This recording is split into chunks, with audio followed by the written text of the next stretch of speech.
Coming up next on the Jeff Crilley Show, you're going to meet the great Todd Whitthorn. He's a legendary broadcaster, he's an author, speaker, advisor, and he's going to share his journey next.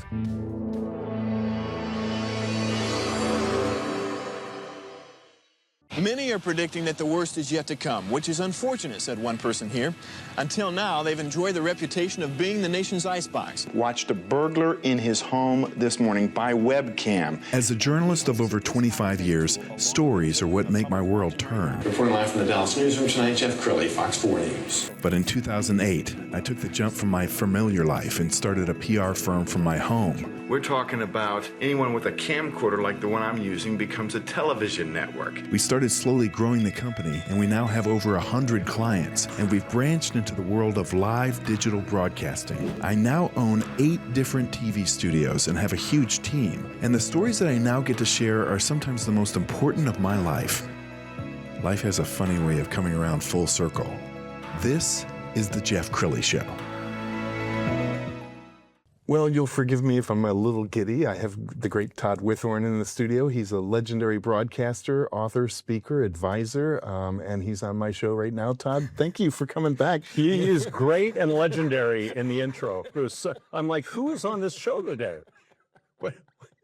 All right, a little background. So I worked in TV news for 25 years. I came to Dallas in '92. By the late '90s, you're a fixture on Channel 8. How many years did you do Good Morning 3 Texas? years. 3 years. Yeah. And, 3 long years. No, it was great. And great reputation. And then you left and you worked for the great Kenneth Cooper, the father of aerobics. Now 95. Yeah, he was on my show like a year ago. Yeah. Still sharp as a tack.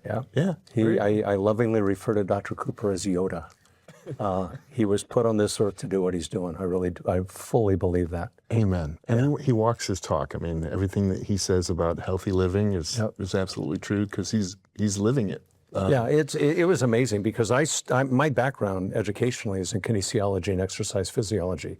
I ended up in television, kind of a weird circumstance, but I'd always read Dr. Cooper's work. I'd always followed it. And then when I came here and was working at Good Morning Texas, he came on the show. And I was a fanboy. I mean, he probably thought I was a little weird, but it really is when you think about, I'm a big fan of people who do things that impact in a positive way large populations. And he clearly has done that. And how many years did you work with Cooper? 14. And those were during the George W. Bush years. Yeah, absolutely. Who was one of Dr. Cooper's patients, as you probably know. Yeah. And Mrs. Bush as well. Wow. Yeah. That's really cool. Okay, so you left Cooper in what year? 2013, and I was recruited into the, I kind of loosely defined as employee wellness, but really in what's called employee benefits. So when you think about corporate America, most Americans get their health insurance through their employer. That bucket usually falls into the lap of the HR team. And basically HR is in charge of a very, very important component of employment. And so that was intriguing to me because that's where I felt possibly that I could have some influence as to helping employers create healthier employees. And there's a lot of reasons for that, right? Selfishly, healthier employees come to work more often, they get more done, and they consume less health care. And that was an important topic in 2013. The past 13, 14 years, it's only gotten more significant, as everyone knows. We spend more on health care in the United States than any country on the planet. And every day, collectively, the population health of Americans gets worse. Yeah, which is fascinating to me, Todd, and maybe you have the answer. We know more about how the body works than ever before, and yet we keep getting sicker and sicker. Yeah, and we spend more and more to try to correct that. It's a problem. It's a huge problem, and I believe it's fully, there's a number of reasons. It's a multifactorial issue, but it boils down to an environment. Our environment has changed in our lifetime for sure. The way we eat, the way we move, the way we communicate, the way we recreate, everything about the way we as humans operate in a 24-hour cycle has really moved in a direction that is creating this chronic health condition that we have. So my goal is to be able to identify and work with organizations that are looking to try to to improve that. So you've got these two locomotives right now. They're on the same track. One is health, the collective physical and emotional health of Americans. And then on the other side here, you've got health care, which ultimately boils down to who's paying for it, right? That's always the question, who's going to pay for this? Right. And they're in the process of a head-on collision. And when I talk to corporate leaders, I say, look, without very intentional intervention, I can guarantee two things will happen by tomorrow morning. The overall collective health of your employees and their families will be worse tomorrow than it is right now. And as well as whatever you're paying for health insurance, whether you're fully insured or self-insured, it doesn't matter. It's going to be more expensive than it is today, unless you pay attention to it. And that's been part of the problem, I think, is we're just, we're kind of on this path. And there are a lot of people, this is hard for people to wrap their head around, but there's a lot of money in disease. So there's a whole bunch of folks, stakeholders, that are not interested in changing anything because it's working for them. Yes. So it's one of those things that if you take a step back and figure out how can you be a part of something that's going to influence positively a lot of people, that's kind of my juice. Yes. Todd has a great website. We're going to pull up the website and scroll down the website. Talk about the audiences you like to speak to. I like to speak to any group that is interested in trying to personally and professionally be better. And I think it's a couple of things are very important to think about. Physical health and emotional health are to get tied together. They're not separate. We have an emotional health, or what is often referred to as behavioral health crisis in our country, especially post-COVID. So anxiety, depression, you look at things from those perspectives of where were we, where are we, and where are we going. Emotional health, behavioral health is really, really a problem, especially for younger people, as you know. And so if you're an employer and you've got people in their 20s that are working for you, they're just wired differently. They grew up in a different world than you and I grew up. You and I are digital immigrants. Yes. We learned this first, and then we learned this later. Yes. Kids today, basically anybody born after 1995, is living here. This is secondary, and we see that. You can, the loneliness and isolation and the anxiety and depression levels of young people are through the roof. So if you're born after 95, that means by now you're, in your early 30s. So that's a lot of the workforce, and we have to. I think it's super important to pay attention to the obvious. We can't ignore it. We can't pretend. If you talk to educators, like you ask who I like to speak with, I love speaking to educators. I do a lot of work in the K through 12 space, especially in Texas, but I'm going to Juneau next month to speak to educators up there. And for some reason, a variety of reasons, I speak to a lot of judges, believe it or not. That's very cool. They live a world that's very stressful, and they sometimes need a little encouragement but we all do. As humans, we all do. It's life is not easy. Anybody that tells you life is easy is lying to you, right? It's not a straight line, and we need to be intentional about maintaining our health. And I think the big takeaway, it's not selfish to take care of yourself. It's actually the antithesis of selfish, because if you're taking care of you, you wake up in the morning with energy and with joy and with an eagerness to go make a difference, then people around you benefit. And I think that's really, really important, because that's why we're on this planet, is to have a positive impact on other people. Amen. Todd's a brilliant speaker. I found a clip. Let's go ahead and roll that. You can't do anything about yesterday. Don't trip over things behind you. Forget about that. Use it as a rudder, but don't look backwards. Today is the day. Today is the day that you have a wonderful opportunity to positively impact the life of another human being. Each and every day is a gift that we have that ability. That's where true joy, eudaimonic happiness comes from. So, 2 questions. What do you want? From today moving forward, with whatever time you have left, what is it that you want to accomplish? And are you worth investing in that? And number 2, what are you waiting for? Delayed gratification taken to its extreme is no gratification. Today is your day. So you're super engaged. Tell us about the process. So if there's a meeting planner watching this right now, do you get on the phone with them and talk about the goals? Oh, it's a very interesting thought, because you and I have been in communication for a long time, and the world has changed.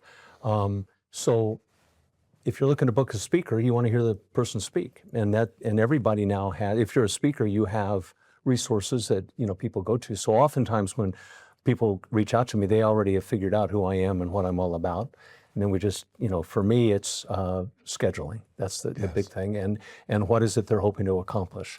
I really enjoy speaking to folks that are in a position to understand that if they take better care of themselves, then they can be better at what they do. You can be a better teacher. You can be a better spouse. You can be a better community member, church member, whatever. Yes. And that they are in a position to then go impact others. And so that usually, a lot of times it's leaders, but it totally varies. And you know this because you're doing this, right? You get to meet people on a regular basis. When I go and travel and I speak, I meet fascinating people and I learn a ton. I don't know why, but for the past 3 years, I've probably done, 15 or 20 talks to judges in New Jersey. I now have a whole bunch of friends that are judges, and if I ever get in trouble in New Jersey, I have a whole Rolodex that I can call. But it is you have to enjoy what you're doing, and you have to recognize that sometimes it feels like a job, but most of the time it's making an impact. It's making a difference. And I love it that you get off the stage and you're out there in the crowd and you're dancing. I don't dance well, but it depends on the music. Yeah. You wrote a best-selling book a few years ago. Let's go ahead and put that on the screen. Now, best-selling is a bit of a stretch. I know you're a PR guy, Jeff. I totally get it, and I appreciate that. But I don't best-selling maybe to my family, and they didn't buy it. All right, tell us about the book, because it's a timeless book. I mean, it's probably as relevant or more relevant today than it was when you wrote it. The title of the book, you have to be careful what you say. Fit happens is really, it's about being intentional. I think, and I know, and I can back it by a lot of science and research, is that fitness, your fitness is the ability to do work.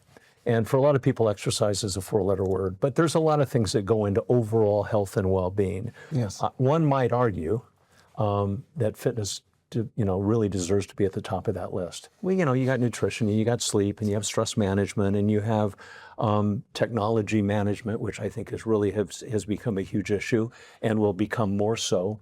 That's what the judges want to hear about, is a talk I do called Addiction by Design, because humans are not. This is not an accident that we're addicted to technology. I mean, it's been very, very specific, intentional, since Mr. Jobs stood on that stage back in 2007 and held up the iPhone. Yes. Our world has changed a lot, and that's impacting physical and emotional health. But all of these things all tie together, and it doesn't happen by accident. So that fit happens, meaning you're not going to become fit just by buying the treadmill. Yes. You've got to invest in yourself. You have to be willing to do hard things. That's how we get better. That's how we get stronger. So to me, it's identifying the ways, and you know this, it's almost like being a stand-up comic. You write a joke, you try it, you see if it works, and then you work on your timing. Over the years, I've kind of figured out what the buttons are for a lot of people, because it has nothing to do with the what. Everybody knows what to do. Knowledge does not change behavior. It has to do with, why are you doing or not doing the things that you have told yourself that are important to you? Yes. That's the key, is getting inside somebody's head to help them understand that conversation that we have every day with ourselves really matters. And the commitment doesn't have to be any more than like 15 minutes a day. If you wanted to walk around the block, or just commit 15 minutes every a day. step matters. Every single step matters, and start where you are. That's super important. I talk about the concept of 1490. And it starts by asking yourself, what are you worth? And just sitting down, that in and of itself is challenging, because boredom has basically disappeared in our world. Because if you have a phone, and the second you're bored, you look at your phone, and some algorithm, some bot, some places now telling you what to think about.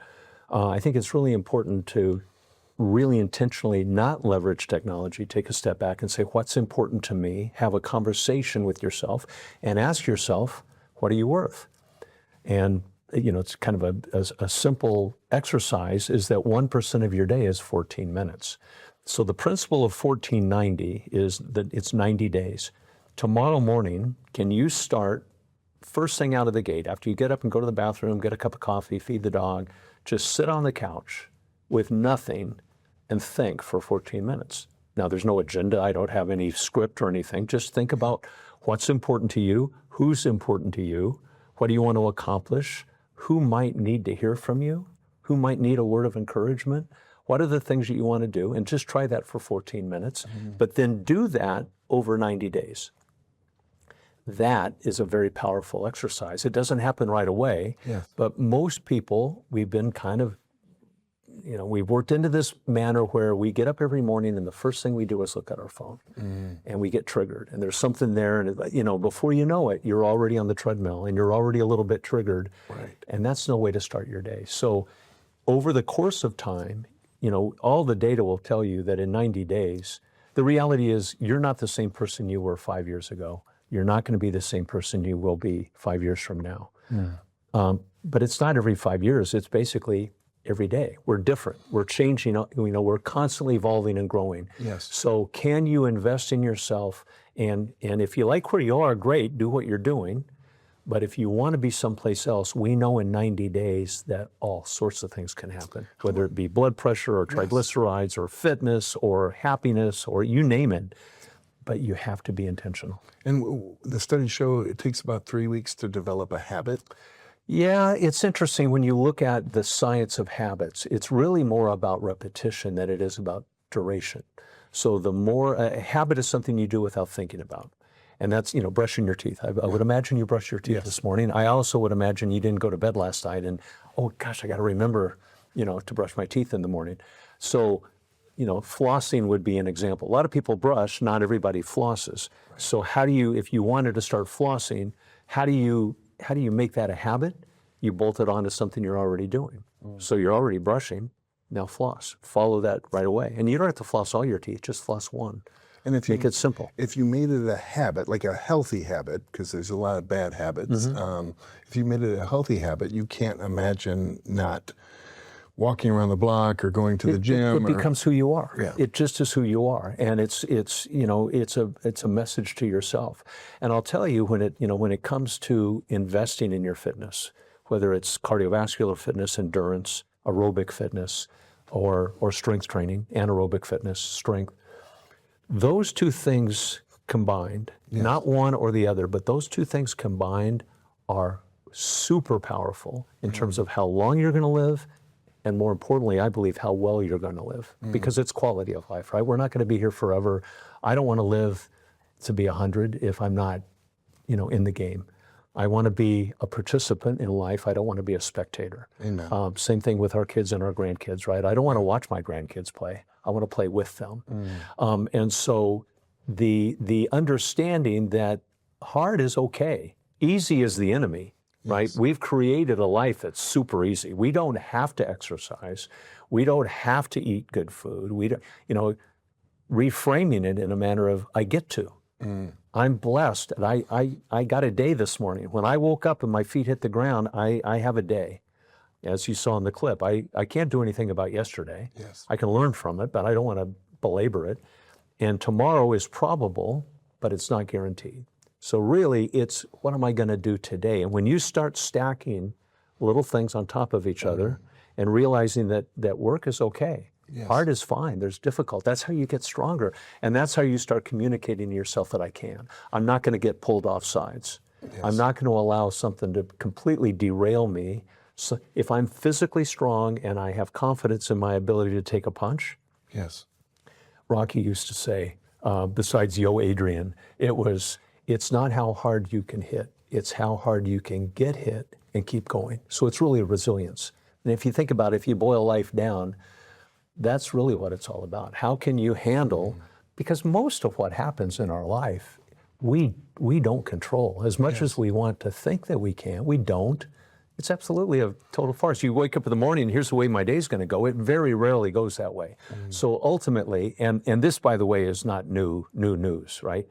2,000 years ago, Epictetus one of the Stoic philosophers said, it's not what happens to you that matters, it's how you handle what happens to you. And COVID would be a perfect example of that, right? We all got punched back in March of 2020. Some people handled it better than others.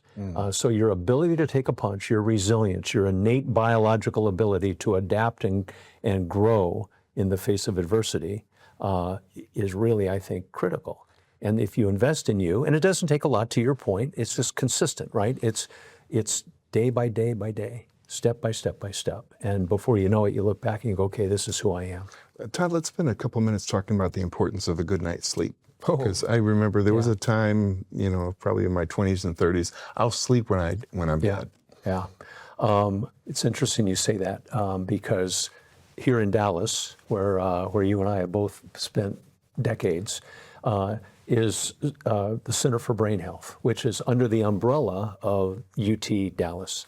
And they've been around for 25 years. Dr. Sandy Chapman started it. As of the 1st of 2026, UT Dallas are the Center for Brain Health, and UT Dallas is now the home of Dr. Matt Walker, who's the preeminent sleep guru on the planet. It's really cool that we now, and they're building a sleep research center at the Center for Brain Health that is unparalleled. And the science that we now know, there's still a bunch that we don't know, but the importance of quality sleep, most people recognize. When you have a great night's sleep, you wake up in that morning and you're like, everything it's just different. And there's a big variety, in terms of how people sleep. Some people really struggle with it. Some people sleep like a rock. But there's a lot that we now know about sleep hygiene, about routine, about the circadian rhythm or the clock in the 24-hour period.